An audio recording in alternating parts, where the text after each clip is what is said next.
préparer ce beau dos de maigre de Loire-Atlantique qu'on a reçu ce matin. Voilà, j'avais décidé d'utiliser 2 tomates, donc la tomate Maestria pour préparer mon laquage et une tomate aligote pour faire des toutes petites tomates cerises confites.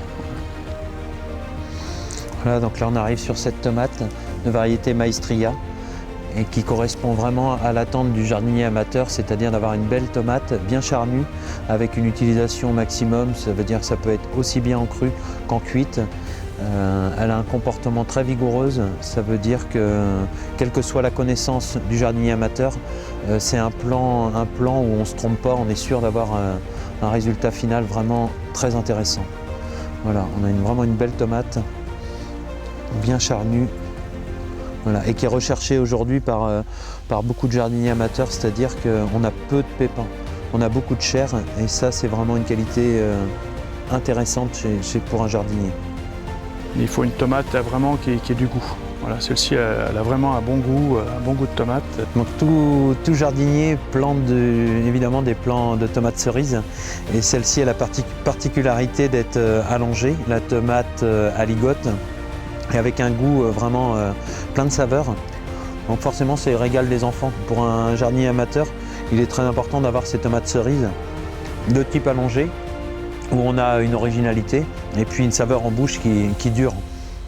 Au niveau de la production, évidemment toute tomate cerise est très productive, et là que ce soit taillé ou non taillé, vous êtes sûr d'avoir, donc même sur un balcon, dans un pot, vous plantez aligote et vous êtes sûr de récolter la petite tomate cerise allongée, que ce soit pour apéritif ou même fondue comme l'a fait le chef, passée au four. C'est vraiment une tomate délicieuse. J'ai pensé que ça pouvait être vraiment bien pour les confire, parce que je l'ai fait confire environ 1 heure au four, 1 heure et quart. Donc c'est une tomate qui se tient bien et qui reste en même temps un petit peu croquante. Donc ça s'assemble bien avec mes idées, puis avec le maigre, avec ce que je pensais, quoi. C'est pour ça que j'ai utilisé ces petites tomates. L'aubergine est cuite à la vapeur. C'est une aubergine du potager, une aubergine zébrée là, qui cuit assez facilement. Et le fait de la cuire à la vapeur nous permet vraiment de garder ce vrai bon goût d'aubergine. J'aime bien associer l'aubergine et la tomate.